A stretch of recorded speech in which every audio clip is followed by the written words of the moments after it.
Bonjour à toutes, bonjour à tous. Voici le sommaire de ce 13h. La 36e édition des journées annuelles du Club des dirigeants bancaires d'Afrique prend ses quartiers à Cotonou avec le partenariat du FAGAS du 13 au 15 février prochain. Les détails sur l'agenda de la rencontre à suivre dans ce 13h.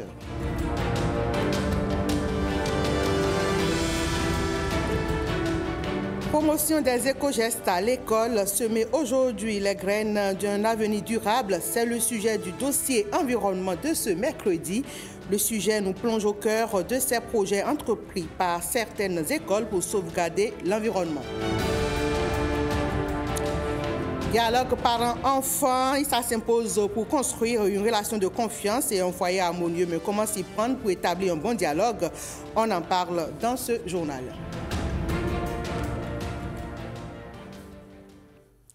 Les députés du groupe parlementaire Les Démocrates étaient face à la presse hier. Principaux sujets évoqués, l'interdiction le week-end écoulé de plusieurs manifestations LD par des autorités locales. La question du troisième mandat qui agite l'opinion publique est aussi évoquée. Suivez ici un extrait de la déclaration LD présentée par le député Kolaole Djima Ogbon sur une proposition de William Aguia et Wenceslas Saroimo. La Constitution révisée de novembre 2019, la charte des partis politiques et le statut de l'opposition autorisent-ils un maire à interdire une manifestation d'un parti politique régulièrement constitué? Bien au contraire, de façon constante, tous ces instruments juridiques consacrent la liberté d'expression et surtout garantissent le rôle des partis d'animer la vie politique. Comment un parti politique peut-il animer la vie politique si de manière systématique, ces manifestations sont interdites sans justification? Conformément à la charte des partis politiques, le Parti Les Démocrates est un parti régulièrement constitué et est aujourd'hui crédité de 28 députés qui siègent à l'Assemblée nationale. N'est-ce pas une obligation légale pour le député de rendre compte au mandant par le biais des séances de reddition de comptes? La Constitution dispose que les partis politiques concourent à l'expression du suffrage et animent la vie politique. Comment concourir à l'expression du suffrage lorsqu'on est empêché d'entrer en contact avec les populations et les militants? Pendant qu'il est interdit aux députés du Parti Les Démocrates ainsi qu'aux militants d'animer la vie politique, il s'observe les partisans du chef de l'État à l'intérieur du pays qui, pour vanter les mérites du régime de la rupture, qui pour jeter de l'opprobre sur l'opposition, qui d'autre pour demander un troisième mandat inconstitutionnel au profit du président Patrice Talon. À ce propos, les autorités judiciaires devraient se saisir de cette violation publique de la Constitution notoirement constitutive de troubles à l'ordre public. Le Parti Les Démocrates demande au chef de l'État de rappeler à l'ordre les maires, les préfets et la police républicaine pour que cessent ces actes de violation de nos libertés fondamentales.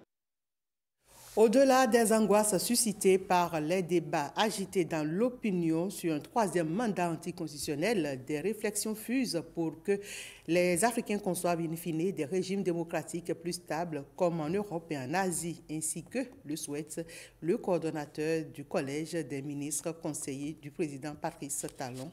On écoute Janvier Yawedou.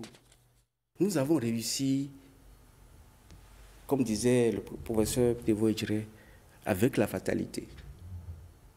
Nous sommes passés de Cototrou à Cotopavé.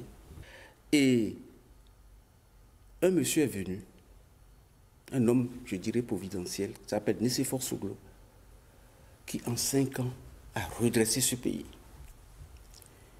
Et on est passé, si je prends le cas du coton, on est passé de 90 000 tonnes en 1990 à plus de 350 000 tonnes en 1996. Le Bénin a changé. Le monsieur a tellement travaillé qu'on a surnommé Hercule. Mais par quel phénomène les Béninois on puisse chasser un président du genre pour ramener la mafia au pouvoir. Sous Soglo, la Sonapra contribuait au quart du budget national. Et qu'est-ce qui s'est passé? Cette Sonapra-là, les copains du chef de l'État vont prendre le coton à 0 francs à Sonapra, ils vont vendre et les plus sérieux viennent retourner les sous après. Mais il y a un monsieur qui, à lui tout seul, a acheté pour 14 milliards à la Sonapra, n'a jamais payé, jusqu'à aujourd'hui. Et pour sauver la campagne avec le président Yaya Boni, il a dû décaisser 11 milliards du trésor public pour pouvoir payer les transporteurs et autres et sauver la saison. Est-ce que vous vous rappelez, quand pour couvrir le vol, le bureau du ministre, on l'incendie. Le bureau du directeur financier, on l'incendie pour faire disparaître toutes les preuves. Et vous vous rappelez, nous avons réussi à soulager les caisses de la Sonacop de 16,6 milliards dans ce pays. Et lorsqu'on a fini de faire tout ça, on est passé d'un pays qui décollait et on revient à un pays qui recule. C'est pas honteux? Pour moi, c'est honteux. Dans ce pays, la douane a arrêté un ministre à l'aéroport avec une somme de 900 millions. Le peuple s'écrie et le chef de l'État vient gaillardement à la télévision. Dit, mais pourquoi vous parlez de ça? Quelqu'un a perdu son argent. C'est pas honteux, ça. Un Français qui a l'habitude de venir voir la belle famille, qui a mis 4 ans avant de revenir. Il me voit, ça fait à peu près 8-9 mois, et il dit, mais Janvier, votre président, vous êtes sûr que c'est un homme, celui-là? Je dis, mais non, c'est un extraterrestre. On ne peut pas construire un pays de cette manière en si peu de temps. Et c'est quand il s'est expliqué, j'ai compris ce qu'il voulait dire. Mais on ne peut pas avoir la chance d'avoir un bâtisseur. Si nous remontons un peu en arrière, vous aurez dit la même chose pour Yaya Boni par le président? Et pourquoi? Jamais. Mais attendez. Alors comment faire alors dans ce cas de figure? Tous les scandales que j'ai dénoncés, c'est sous qui? Très bien. Alors donc vous comprenez le risque, la raison fondamentale pour laquelle un peuple ne peut pas confier son destin à un homme qui bénéficie d'un système qui lui donne la longévité au pouvoir ad vitam. C'est-à-dire qu'il emprisonne ce peuple. J'ai expliqué. Dans une impasse. Le système chinois est exceptionnel. Cette Chine ne connaît pas de démocratie. La Chine a... Le Bénin accueille du 13 au 15 février prochain des dirigeants des banques et établissements de crédit d'Afrique. La 36e édition des journées annuelles du Club des dirigeants bancaires d'Afrique prendra ses quartiers à Cotonou avec le partenariat du FAGAS. Le président de ce regroupement, lui-même dirigeant de groupe bancaire, annonce l'agenda de Cotonou. On l'écoute sur une séquence proposée par Fifame Salomé Okoundé.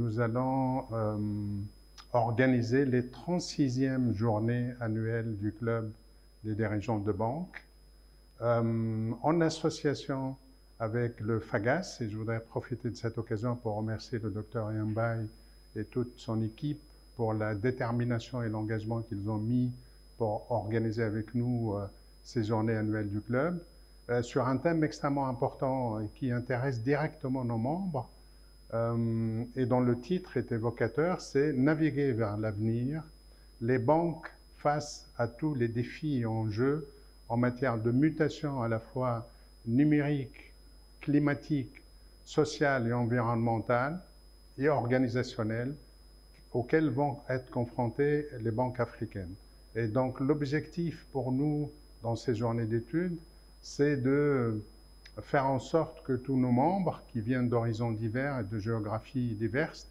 à la fois d'Afrique francophone, d'Afrique anglophone, etc., et qui sont très diversifiés également du point de vue taille, des banques individuelles ou des représentants de groupes sous-régionaux, régionaux bancaires africains.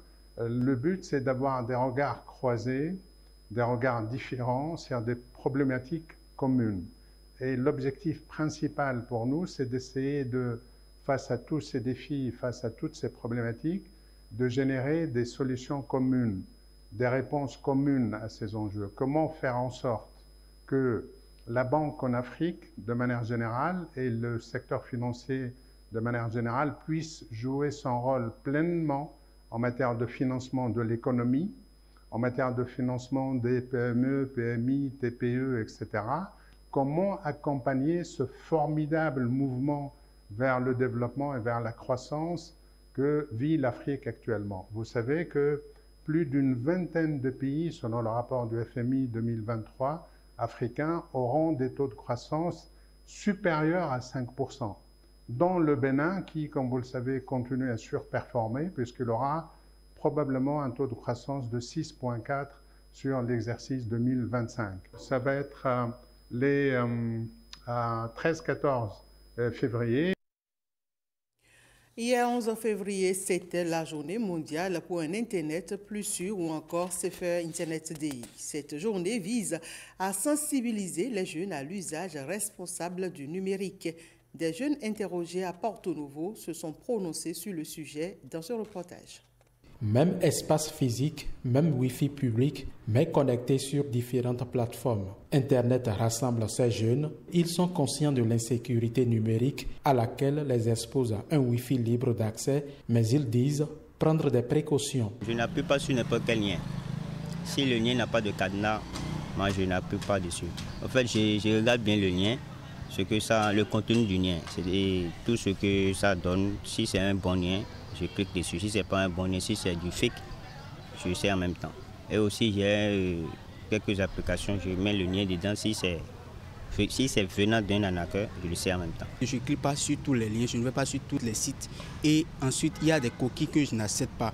Parce qu'en réalité, il y a des techniques d'arnaque que souvent les gens mettent en œuvre pour facilement arnaquer. J'ignore certaines choses, mais si je ne connais pas quelqu'un et la personne m'envoie des invitations, j'ignore la personne, je n'ai rien à voir avec ces personnes-là. Des dispositions prises pour l'usage d'un Internet plus sûr, c'est un écosystème d'échange dans lequel on évite de s'attirer des déconvenus et surtout de faire du mal aux autres. On ne pourra pas parler de sûreté à 100% une fois que déjà nous nous retrouvons sur Internet. Mais en majorité, nous pouvons quand même réduire les risques. Et le premier facteur de réduction du truc, c'est d'abord l'individu.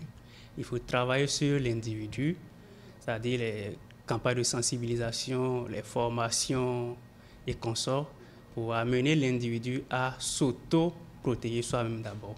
À l'aide de l'intelligence artificielle, s'assurer une protection sur Internet devient crucial pour un maniement efficace et positif des technologies numériques. Pour une utilisation responsable, il faut d'abord chercher à se sécuriser. Les mots de passe sécurisants. Quand on parle de mots de passe sécurisants, je prends un exemple, une combinaison de plusieurs caractères, des caractères spéciaux, des chiffres et lettres respectant plusieurs cases. Ça, c'est un niveau de sécurisation. Il y a des authentifications à double facteur. Je prends par exemple Facebook ou WhatsApp, vous vous authentifiez avec des identifiants et trucs et ça vous demande alors second niveau d'authentification. L'usage d'un Internet plus sûr reste un acte individuel pour la sécurité et la citoyenneté numérique.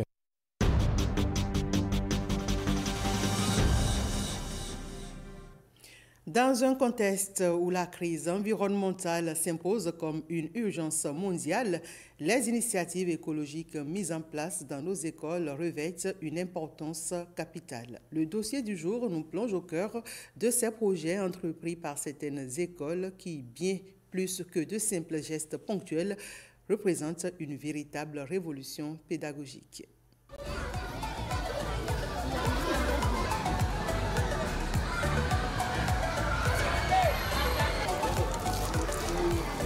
Bien plus préoccupés par l'avenir de notre planète que les générations précédentes, les enseignants sensibilisent aux problématiques écologiques à travers des gestes simples et concrets. Chaque enseignant instruit ses élèves à faire le geste utile, c'est-à-dire ramasser les déchets après le balayage de la cour, de la classe et des alentours de l'école et les mettre dans les poubelles requises. il y a plusieurs poubelles qui contiennent des déchets différents. On met chaque ordure dans sa poubelle. Dans la poubelle verte, on met des plantes et des papiers. Dans la poubelle bleue, des sachets. Et dans la poubelle rouge, les nourritures alimentaires qu'on a fini de exemple, orange et mangue, on met dedans. Et pour la poubelle jaune, on met des cartons dedans. Apprenants et enseignants s'engagent dans des actions de tri sélectif, de réduction de production de déchets ou parfois de la mise en place de potagers scolaires. Pour maintenir ma salle de classe propre, j'ai d'abord une poubelle dans la classe. Et tous les matins, le lundi, c'est le premier groupe qui balaie la classe. Le mardi, c'est le deuxième groupe, ainsi de suite jusqu'au vendredi. Et chaque rangée, par exemple, dans la salle de classe, ils essaient de faire le balayage par jour. Quand tout le monde revient le lendemain, c'est sûr que l'école serait encore sale. Donc ils sont obligés de piquer chaque feuille ou papier qu'ils trouvent.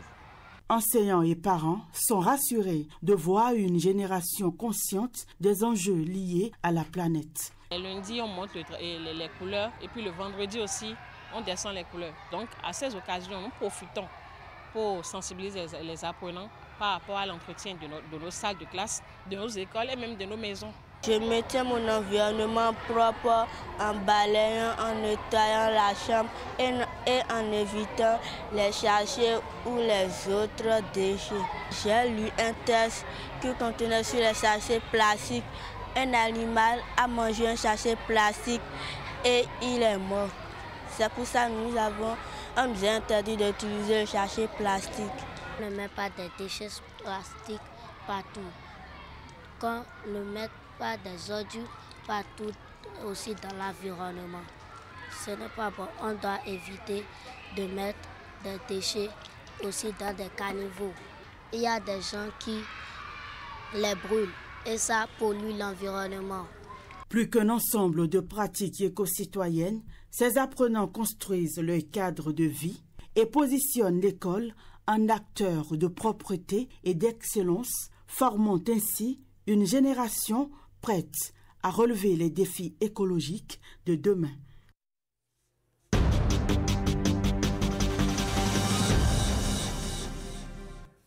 Outil d'aide à l'éducation de l'enfant, le dialogue parent-enfant s'impose. Il aide à construire une relation de confiance, notamment face aux dérives des médias sociaux. Une mère partage avec nous son regard sur le sujet et quelques conseils. Elle est au micro de Jennifer Sativi et Françoise Insou.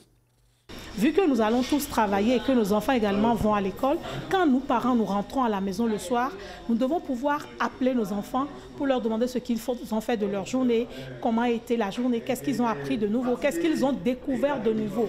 Et quand nous faisons ce préalable-là, nous avons la possibilité de savoir les ressentis de nos enfants, nous avons la possibilité de connaître ce dont ils ont besoin, de pouvoir les orienter, de pouvoir les guider. C'est souvent la sexualité qui est un sujet tabou pour nous parents d'aujourd'hui. Mais je pense que même si on ne donne que ce que l'on a reçu, nous devons pouvoir avoir nous-mêmes notre propre éducation sexuelle aujourd'hui pour pouvoir éduquer sexuellement nos enfants.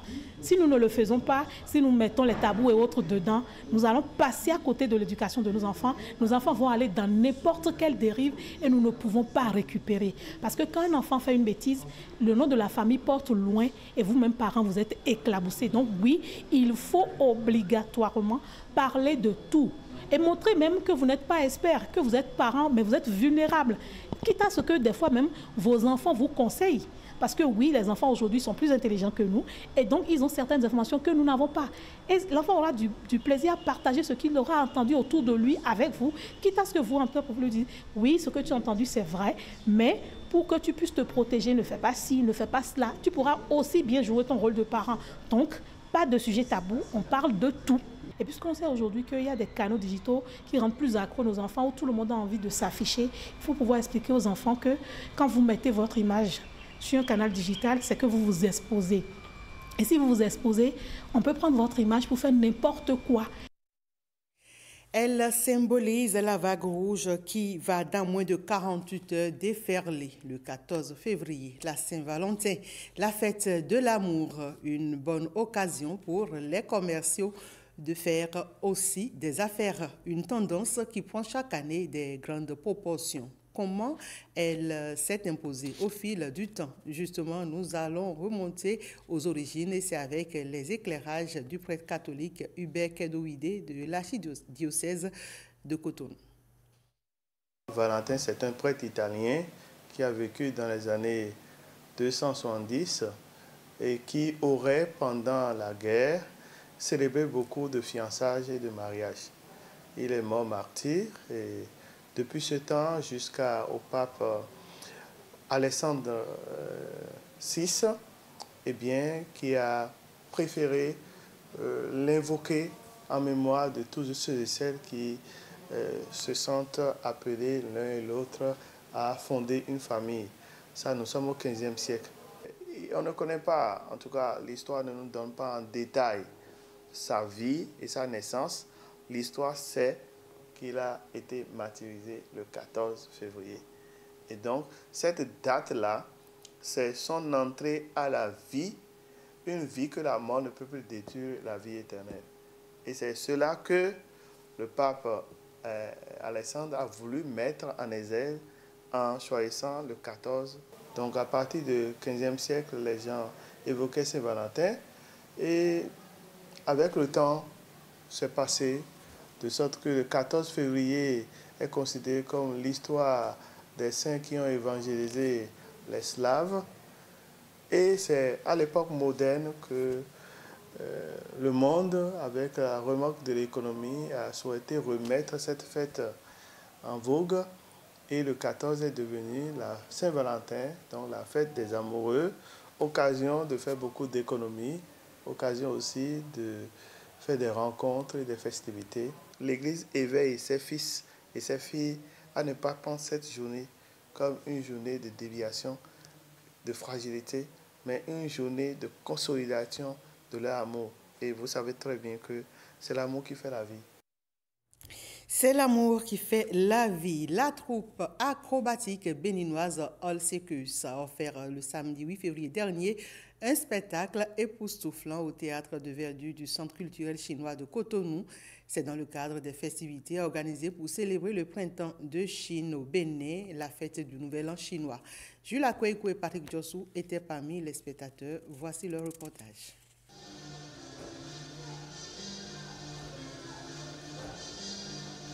Le chiffre 3 a l'honneur ici, au 3C, entendez, Centre culturel chinois. Et c'est à Cotonou, au Bénin. Et pour cause, 3 arts scéniques en symbiose, de la musique instrumentale, de la chorégraphie fondamentale, de l'acrobatie monumentale. 3 x 2, 6 artistes béninois forment cette troupe baptisée All Secus, des équilibristes ici en osmose. 3 x 30, 90 minutes pour l'apothéose. 3 x 100, 300 spectateurs acquis à la cause. 300 x 2 mains applaudissent ce spectacle à pleine dose. 3 continents déjà visités par ce cycle au fort mental. 3 pays pour l'Afrique, pour l'Europe, la France et pour l'Asie, la Chine. 3 objectifs visés pour cette soirée brillante telle du cristal. 1. Célébrer ce nouvel an chinois, l'année du serpent, avec des contorsions de serpents non venimeux tels le crotal. 2. Sélectionner la fête du printemps chinois comme inclusive, sans aucun rejet racial et brutal. 3. Sécuriser les relations sino-béninoises pour les rendre plus fiables, plus viables et plus vitales. All Secus, un cycle admiré comme on admire pour les fleurs, les pétales. Une note pas très gaie dans ce journal, c'est cette découverte macabre au quartier Ladifarani de Parakou. Le corps d'un homme sans vie retrouvé le long d'une clôture non loin de la salle de l'alphabétisation plonge les populations dans la consternation. Kola Olebiao. Le corps de l'homme, la quarantaine, déjà en état de putréfaction, est découvert le long d'un mur non loin de la salle de l'alphabétisation et du parc Autogare du 2e arrondissement de Parakou. C'est de la tristesse, de la désolation et beaucoup d'amertume. J'ai même envie de pleurer. Sincèrement, je n'ai jamais vu un truc pareil. Les autorités informées des tentatives sont entreprises aussitôt pour identifier le corps. Je suis venu ce matin à 8 h au parc. Mes collègues du parc sont venus m'avertir, me dire qu'il y a un corps à côté de nous non identifié. J'ai fait appel à la police du 2e arrondissement. Donc actuellement, ils sont présents pour que nous tous on va voir comment on peut identifier le corps ensemble. Le gardien de la salle de l'alphabétisation dévisage vaguement le corps. Les gars venaient souvent, ils venaient le soir pour dormir chez moi. Ça fait 10 jours même, je ne te vois plus. Si ce n'est pas aujourd'hui, je vois le corps. Quand j'ai regardé le corps, je te connais, c'est un lopa. Il pourrait même partout. Je dis à la population et les gens, si tu as une famille, même si c'est quoi, il faut lui suivre. Il faut en train de lui suivre. Dès que tu n'es pas le vie, n'est pas arrivé à la maison là, il faut lui chercher. Au moins la journée là, il faut lui chercher. Il est où? Et l'endroit que tu sais qu'il se promène là, d'aller lui chercher. Ce n'est pas bon. On va voir de ça là dans les quartiers. La police et les agents de santé rencontrés sur le lieu pour les constats d'usage n'ont pas répondu à nos questions. Le 26 décembre 2024, le monde artistique béninois était également plongé dans la tristesse et la désolation. L'artiste béninois Praouda tirait sa révérence. Et le vendredi dernier, à quelques heures de son inhumation, une soirée d'hommage a été organisée en sa mémoire. Vivons ici l'ambiance du spectacle avec Jennifer Sachivi et Edmond Humbo. C'est la dernière ligne droite avant l'ultime voyage pour l'au-delà d'Éric Romain Rendeji, alias Praouda, ici célébré. Juste avant son inhumation, à quelques pâtés de maison de son domicile familial, ses proches et ses fans ont tenu à honorer la mémoire de celui qu'ils appelaient affectueusement l'artiste du peuple ou encore Yayo.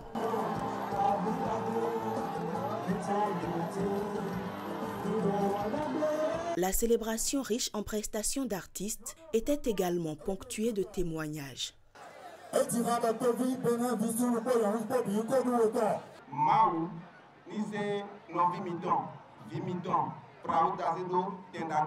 Cette cérémonie d'hommage est une façon de célébrer l'artiste à la hauteur de la joie qu'il a su mettre dans les cœurs. Celui qui avait égayé plusieurs fois tout le peuple, c'est au moins aujourd'hui, nous maintenant c'est à notre actif de lui rendre la monnaie de sa pièce. Et nous sommes vraiment contents pour tout ce qui se passe ce soir parce que les artistes se sont mobilisés, la famille, les habitants, les amis du quartier se sont mobilisés derrière nous, les amis du showbiz, les représentants des associations, les managers, les animateurs, tout le monde ensemble pour qu'on lui rende cet hommage vibrant. Le ministère n'est pas resté en marge de tout ce qui s'est passé.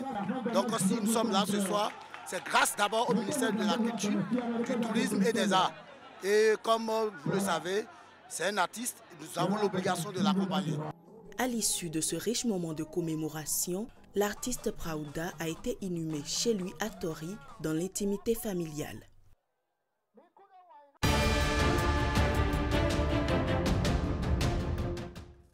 Le tour de l'actualité internationale pour finir, c'est avec Gloria Oni. Les écoles et universités ont partiellement rouvert leurs portes à Goma à la suite de l'accalmie dans le conflit qui oppose le M23 et ses alliés rwandais aux forces congolaises après un appel régional au cessez-le-feu. Les parents d'élèves n'ont pas envoyé leurs enfants à l'école vu la situation que nous continuons toujours à traverser dans la ville de Goma. Nous venons de constater qu'au moins 80% d'enseignants jusque-là dans la ville de Goma n'ont pas accès à leur salaire. Pourquoi? Parce que toutes les banques sont fermées. Certains enseignants et élèves se sont présentés dans quelques écoles, mais la grande majorité des établissements scolaires demeurent fermés. Les habitants de Johannesburg, la plus grande ville d'Afrique du Sud, rejettent la procédure d'asile créée par le décret de Donald Trump à destination des réfugiés afrikaners. Dans un décret présidentiel signé récemment, Donald Trump a décidé que les États-Unis encourageront la réinstallation des réfugiés afrikaners, à savoir les descendants des colons européens fuyant la discrimination raciale encouragée par le gouvernement. C'est tout pour ce 13h. Merci à toutes et à tous de l'avoir suivi.